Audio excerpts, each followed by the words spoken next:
Found some really cool corn smut fungus growing on this corn cob.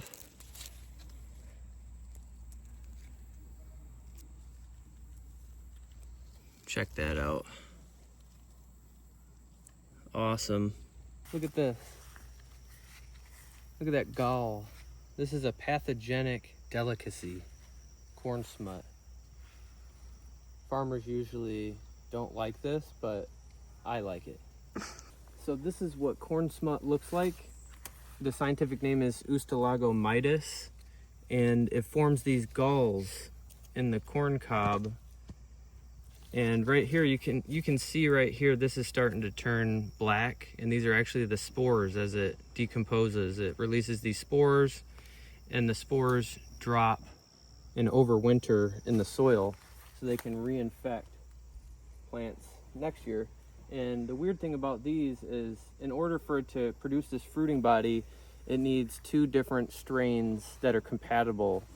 But what we're going to do is we're going to take this gall right here and take it back to the lab and clone it so that we can infect corn plants whenever we want. Because like I said, this is a delicacy, and in Mexico they call it Huitlacoche or something, and they eat this in tacos and stuff like that. So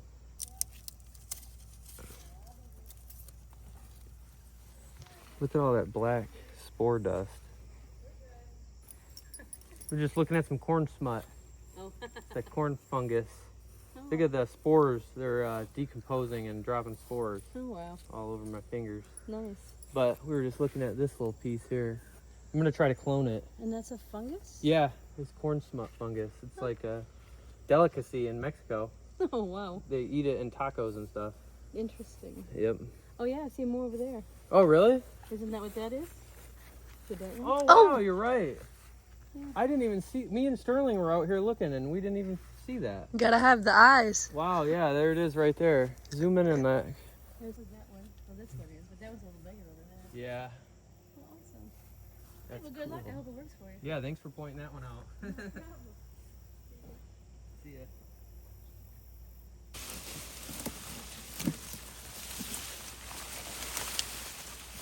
Oh, look at that. It's like looks like a caterpillar or something. So it's like really cool feeling. It feels like rubber, but let's rip this off. Oh my gosh, there's some more right here. What? Look at, there's more right here. Look at that. Oh, dang. Whole bunch of it. Look at how weird that looks. It's like a caterpillar. That's freaking cool. I bet you there's some more, like, because this isn't even on a... Or is that the whole corn cob? Like, what the heck's going on here? Very interesting fungus. So I'm going to take it back. Hopefully we can get a clone of something going on. Let's try to... Yeah, I think all of them have this black stuff inside. We're going to make it happen, though. We're going to clone it one way or the other. We're going to get a clean tissue clone out of this. But let's harvest this little piece. Maybe it doesn't have as much. Yeah, I think this one will be better. But we're gonna try to clone these. So let's go back to the lab and try that. So basically the black spores, they will germinate into monokaryotic mycelium, which is not capable of creating this fungus fruit here. You need 2 monokaryotic myceliums to meet from different spore germinations, different strains, and then it mates and becomes dikaryotic mycelium, and then that is capable of fruiting.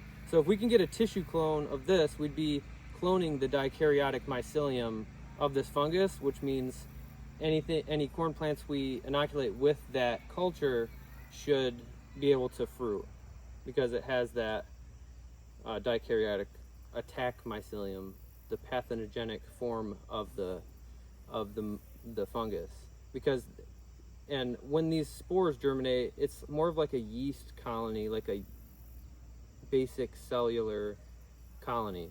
So yeah, they look like little grubs. Gonna eat my grub. Maybe we could eat some.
All right, we're gonna try to eat some of this corn smut, see what it tastes like. Still kind of hot. It looks like a frickin' shrimp. Looks kind of weird, but it smells good. So let's give her a try.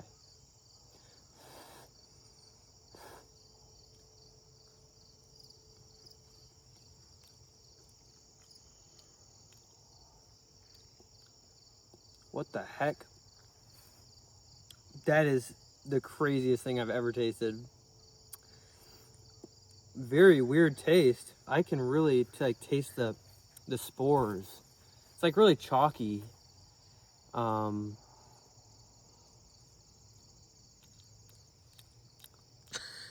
Very, very weird. It's very like powerful, overpowering. Black powder. Ew. All right, let's see. It's like really chalky, but it's got like a umami taste. But I mean, like, look at inside that. It's like black chalk powder is what you're eating. I mean, this is normal. I don't like all the black stuff. I like the outer shell, but I do not like the black stuff inside. And this wasn't even a really old gall, so. Like, I like the outside skin. It tastes like umami, but inside is like too chalky. My spit is like completely black. Your lips are black. Well, you got to try it at least once, so I did. It's not terrible, but I literally have like a chalky aftertaste. Texture. The texture was good. It was like juicy. But the chalkiness really, I can't do the chalkiness. Go ahead and try it, Kat. No. Yeah, I don't think you would.